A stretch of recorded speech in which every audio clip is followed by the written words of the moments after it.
Selamat siang, salam sejahtera bagi kita semuanya. Shalom, Om Swastiastu, Namo Buddhaya, salam kebajikan.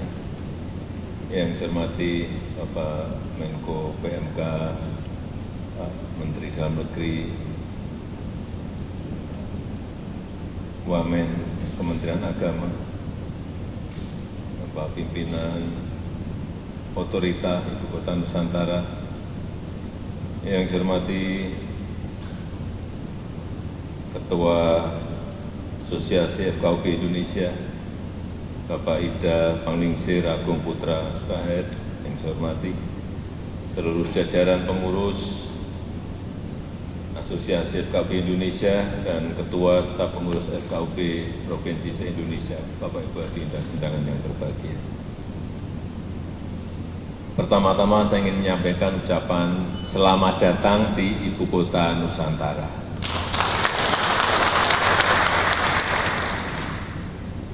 Kota ini ke depan akan menjadi kota hijau dengan emisi paling rendah.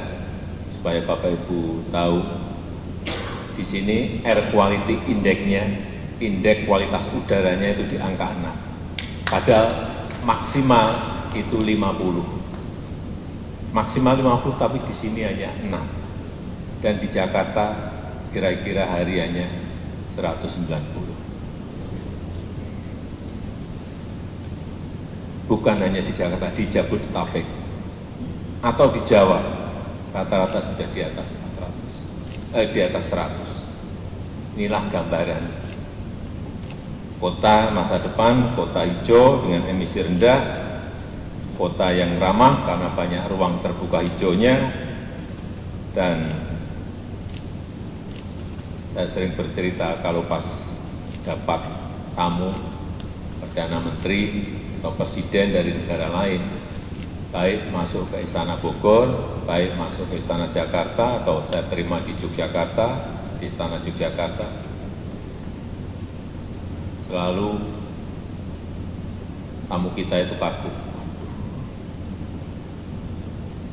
Istananya bagus, gedungnya bagus.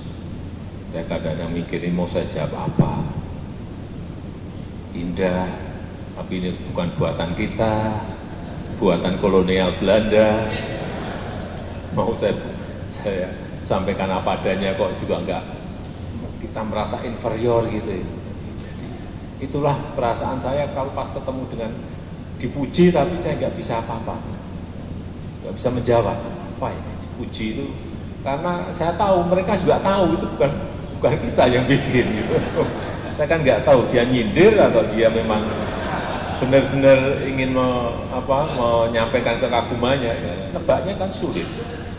Itulah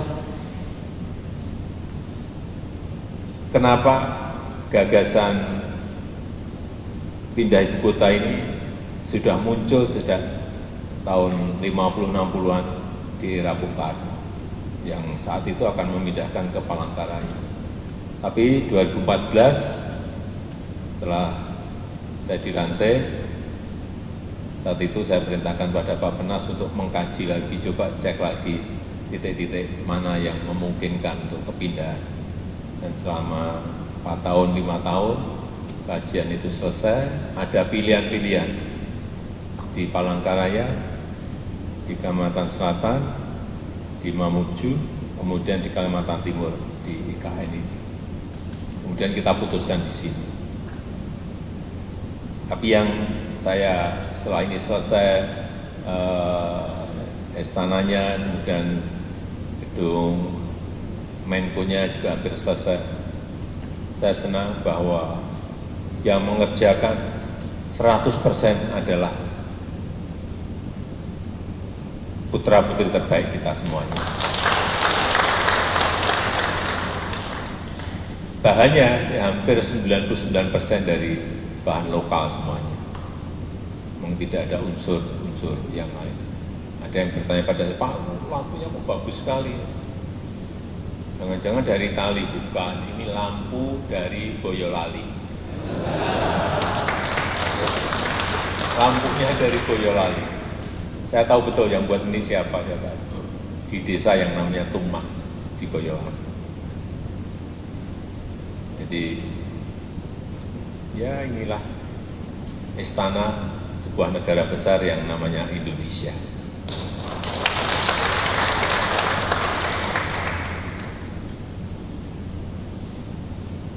Kota yang dirancang dalam menancapkan tonggak peradaban Indonesia nanti di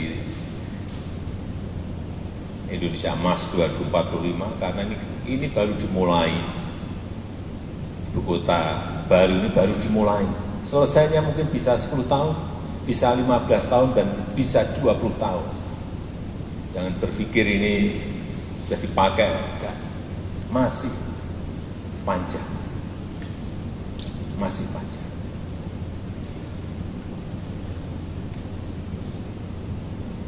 Tapi memang dirancang sejak awal tidak hanya untuk mewujudkan pembangunan, memperlihatkan peradaban baru kita, baik dalam pola pikir, dalam semangat kerja, dengan cara-cara kerja baru, tapi juga memfasilitasi kebersamaan dan kerjasama.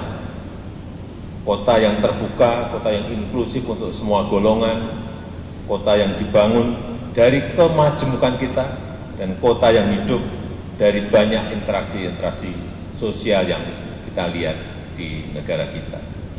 Kita juga ingin IKN menjadi kota global, tapi juga kota majemuk yang mampu memberikan kontribusi signifikan dalam memperkokoh kerukunan dan merawat kebinekaan kita sebagai sebuah bangsa besar.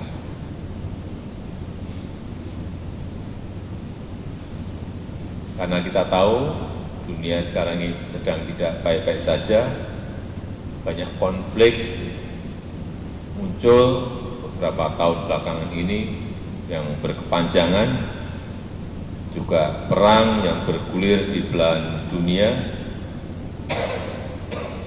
Saat kita merasakan zaman semodern ini masih ada perang. Dan kalau kita berpikir secara normal, oh masih ada. Dan peradaban baru, dalam peradaban modern masih ada perang. Baik itu di Ukraina, baik itu di Palestina, ini ditambah lagi sekarang dengan perang di Lebanon.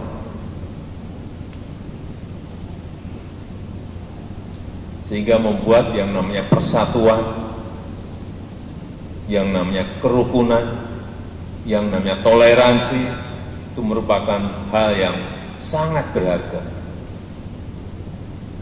sangat bernilai tinggi di negara manapun.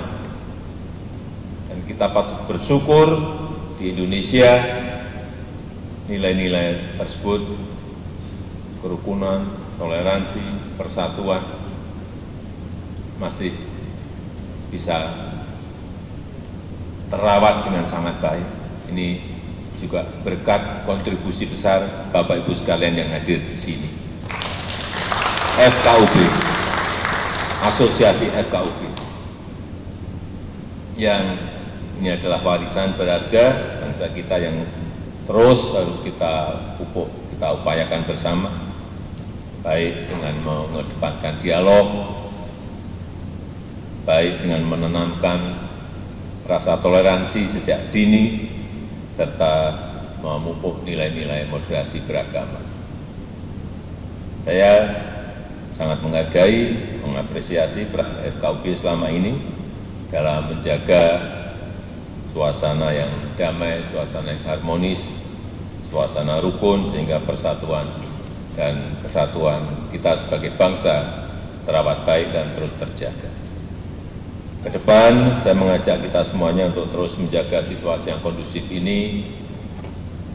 Saya tahu seperti yang tadi disampaikan oleh Bapak Ketua, masih ada konflik kecil-kecil, masih ada perselisihan kecil-kecil, tapi sekecil apapun, utamakan segera dibuka ruang dialog agar tidak membesar dalam suasana kebersamaan. Karena kita tahu negara di dunia ini yang paling majemuk ya Indonesia. sukunya, agamanya, adat istiadatnya, budayanya. Jika ada isu yang berpotensi memecah belah, segera, sekecil apapun, segera luruskan dalam suasana yang sejuk, dalam suasana kesejukan, agar stabilitas terus terjaga sehingga pembangunan bisa berlanjut dan pertumbuhan ekonomi kita sebagai sebuah bangsa besar bisa terus kita kembangkan dan kita tingkatkan. Tidak akan mungkin sebuah negara dalam posisi konflik, dalam posisi yang tidak bersatu bisa membangun dengan baik. Nggak ada, rumus itu nggak ada. Negara bisa membangun kalau stabilitas politik, stabilitas ekonomi, stabilitas sosialnya bisa terjaga dengan baik. Dan kita akan menghadapi dua event besar ke depan. Di 20 Oktober akan ada transisi kepemimpinan nasional dari pemerintah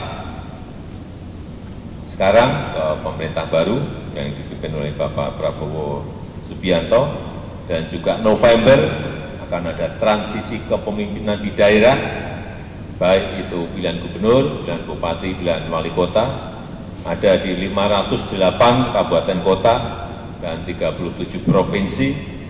Ini adalah perhelatan besar yang juga akan berdampak besar bagi negara kita, sehingga saya minta FKUB juga memberikan perhatian terhadap soal-soal yang berkaitan dengan Oktober maupun yang November. Terakhir, saya berharap semoga kita bersama dalam menjaga persatuan, menjaga kerukunan, dalam menghantarkan bangsa kita mewujudkan cita-cita Indonesia emas betul-betul bisa kita wujudkan bersama-sama. Saya rasa itu yang ingin saya sampaikan dalam kesempatan yang baik ini. Sekali lagi saya sangat menghargai, mengapresiasi upaya-upaya yang telah FKUB lakukan di daerah, baik kabupaten kota maupun provinsi, juga di asosiasi FKUB, dan ini merupakan kontribusi besar Bapak Ibu sekalian terhadap bangsa dan negara yang kita cintai. Terima kasih. Saya tutup. Wassalamualaikum warahmatullahi wabarakatuh.